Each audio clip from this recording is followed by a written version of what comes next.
Mes chères mères, moi, Emmanuel Macron, en tant que président de la République, je m'engage à ne pas respecter la parole du peuple.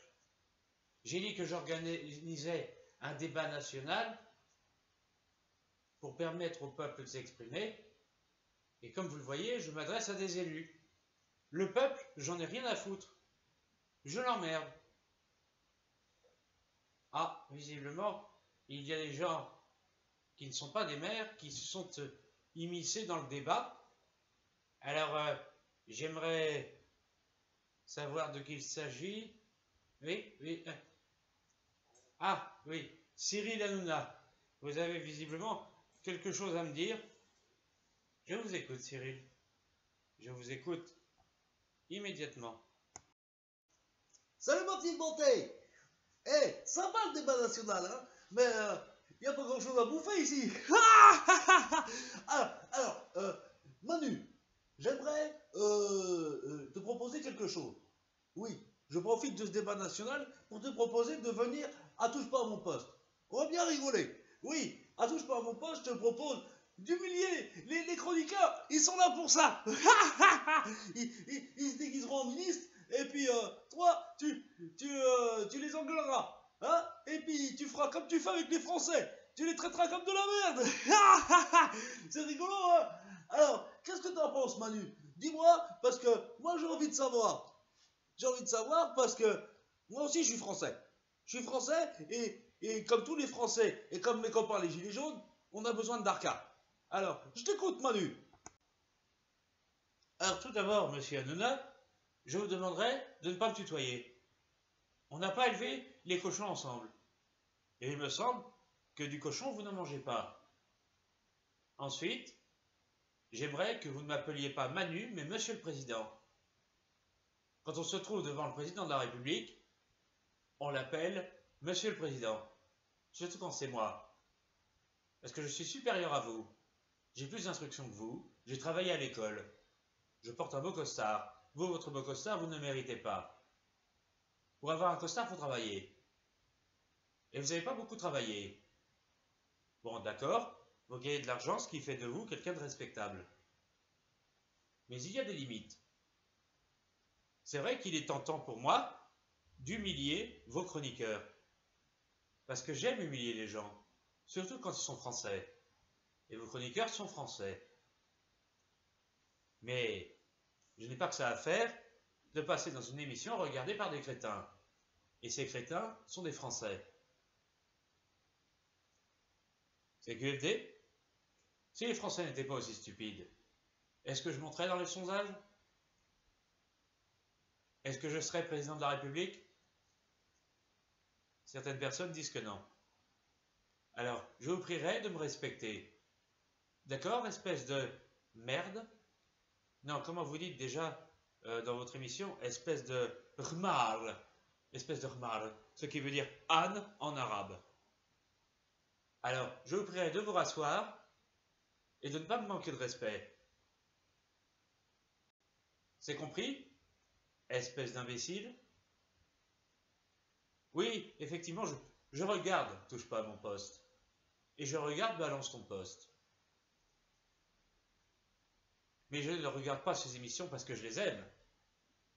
Je regarde ces émissions pour me foutre de vos gueules à tous. Car j'aime me moquer des gens. Et oui, c'est comme ça que je fonctionne. Bon, alors maintenant, un autre intervenant, oui. Monsieur Jean-Jacques Bourdin. Oui. Comment ça m'énerve celui-là? Oui. Parce que pendant ma campagne, quand il me recevait dans son émission, il était très méchant. Attention, Jean-Jacques, vous pouvez perdre votre travail. Nous vous écoutons, Jean-Jacques.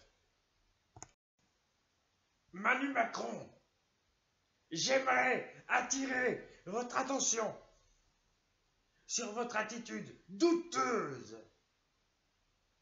par rapport à l'affaire Benalla. Une affaire sur laquelle vous ne vous êtes pas expliqué. Et sur laquelle Alexandre Benalla ne s'est pas expliqué non plus. Certains disent que vous êtes tous les deux homosexuel, que vous faites l'amour tout nu et dans les fesses. J'aimerais avoir des éclaircissements sur cette histoire. Est-il vrai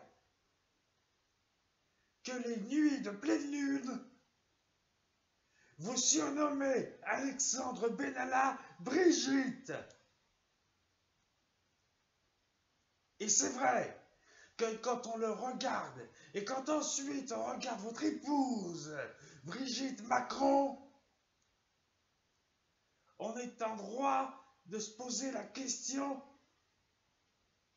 de qui est votre moitié? Vous êtes un pédosexuel, Manu Macron. Et j'aimerais que pour les téléspectateurs et pour les auditeurs, vous vous expliquiez sur cette affaire une bonne fois pour toutes. Et j'aimerais qu'Alexandre Benalla vienne sur le plateau de mon émission. Que je le prenne au collet et que je lui apprenne la vie. Je crois pas que ce soit un homme, Alexandre Benalla. Tout comme je crois pas que vous soyez un homme, Manu Macron. Dans cette histoire, qui fait l'homme, qui fait la femme? Répondez-moi immédiatement, Manu Macron. Alors, monsieur Bourdin, bravo. Je viens de défaire ma cravate. Pourquoi j'ai fait ça? Parce que vous venez de me parler d'Alexandre Benalla et j'ai chaud partout. Oui, je suis tout excité et j'ai une érection. J'ai le zizi tout dur. Mais il n'y a pas d'histoire entre Alexandre Benalla et moi. Du moins, pas d'histoire officielle. Une histoire officieuse, certes. Alexandre, je t'attends ce soir. Je viens d'acheter une nuisette. J'ai hâte de l'essayer pour toi. J'ai tellement chaud quand je parle d'Alexandre que je vais enlever ma veste. Oui. Bravo, hein, je suis tout excité. Et je vous le dis à vous aussi, monsieur Bourdin. Cessez de m'appeler Manu Macron. C'est monsieur le président pour vous. Toutes les merdes doivent m'appeler monsieur le président. Je suis au-dessus du perchoir.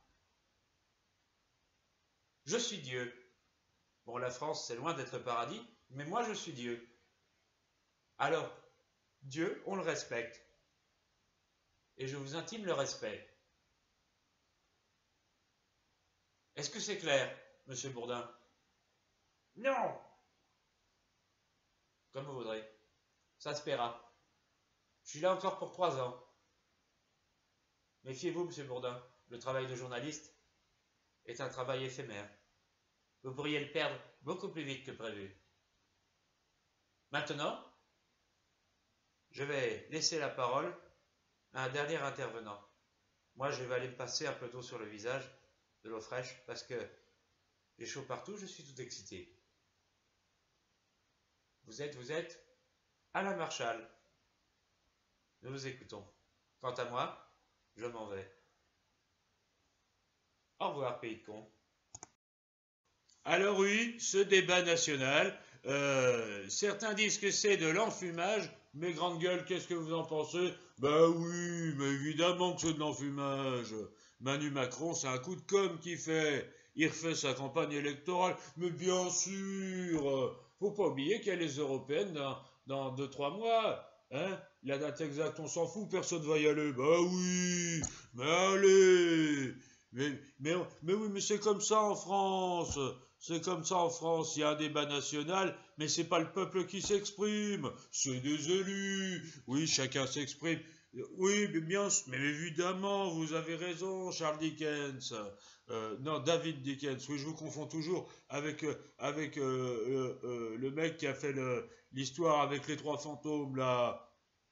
Mais non, pas Ghostbuster. Oh, qu'il est con. Mais non, mais écoutez, bon, on se reprend un petit demi, là, un petit galopin, Hein, oui, ah, les fraises, bon, très bien, bah, on va prendre les fraises, mais oui, allez. C'est vrai, les grandes gueules, c'est un grand bistrot dans lequel on échange nos idées et on débat. Et il n'y a pas de bagarre chez nous. Ben non, il n'y a pas de bagarre, on est tous d'accord. On est tous d'accord pour dire que Manu Macron, son truc, c'est la com. Mais c'est pas le pouvoir présidentiel. Mais évidemment, mais il est nul. Mais bien sûr qu'il est nul. Hein, J. William Goldnadel, oui, c'est un sale gauchiste. Pas vraiment, mais bon, pour vous, tous ceux qui sont pas comme vous sont des sales gauchistes. Bien sûr, mais oui, allons-y. Il a été révélé par François Hollande, d'où vous avez vu qu'il était de gauche. Hein? Oui, oui, on sait Olivier Truchot qu'Emmanuel Macron, c'est votre ami, et vous l'implorez de vous embrasser sur la bouche. On le sait, comme tous ceux qui sucent le petit zizi de Manu Macron. Mais oui, ben allons-y, allez, c'est la fête, là. En tout cas, mes grandes gueules, je vous demande de réagir à tout ce que nous venons de dire, et abonnez-vous à la chaîne de Lolo Le Barge, car il y a un abonné de plus. Merci à cette personne de s'être abonné à cette chaîne dans laquelle on est résolument anti-macroniste. Mais oui, mais bien sûr, allons-y, mais oui.